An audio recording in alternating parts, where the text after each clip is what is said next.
Hello, नमस्कार सगळ्यांना. तुमचं सगळ्यांचं स्वागत आहे माझ्या चॅनलवरती. आज माझा पहिलाच मिनी ब्लॉग आहे. तर मी खिचडी बनवायला घेतली आहे पहिलाच ब्लॉग असल्यामुळे. तर कांदा टोमॅटो चिरून घेतला आहे, बटाटा चिरून घेतला आहे आणि कुकरमध्ये तेल वगैरे सगळं टाकलं आहे. जिरी मोहरी टाकून फोडणी करते आहे. कांदा टोमॅटो बटाटा कढीपत्ता लसूण याची सगळ्याची छान फोडणी करून धुतलेला डाळ तांदूळ त्यात टाकला आहे आणि बाकी सगळे बेसिक मसाले वगैरे त्यात टाकलेले आहेत.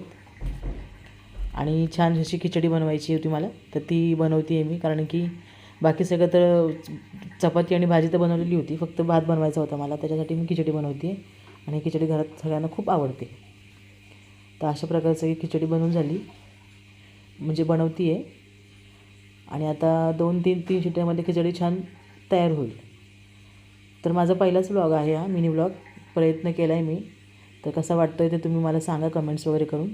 तर 3 शिट्ट्या घेते आहे. 3 शिट्ट्या झाल्या की भात गरम गरम जेवायला बसायचं. असा झाला बघा छानसा भात. कलर वगैरे पण खूप छान आला. तूप टाकलं आहे त्याच्यावरती. आणि चपाती, आज जेवणामध्ये चपाती, चवळीची भाजी आणि डाळ खिचडी असं सगळं बेत होता. तर या सगळ्यांनी जेवायला. आणि काल मार्केटमधून आवळे आणले होते मी, तर त्याची आवळा कँडी बनवायची आहे. तर ते आता मी सगळं स्वच्छ धुवून वाफवायला वगैरे ठेवणार आहे. आणि त्याची सगळी रेसिपी तुम्हाला पुढच्या भागामध्ये येईलच. तर माझं छोटा मिनी ब्लॉग आवडला तर लाईक करा, शेअर करा आणि माझ्या चॅनलला सबस्क्राईब करा आणि छान छान कमेंट्स करा.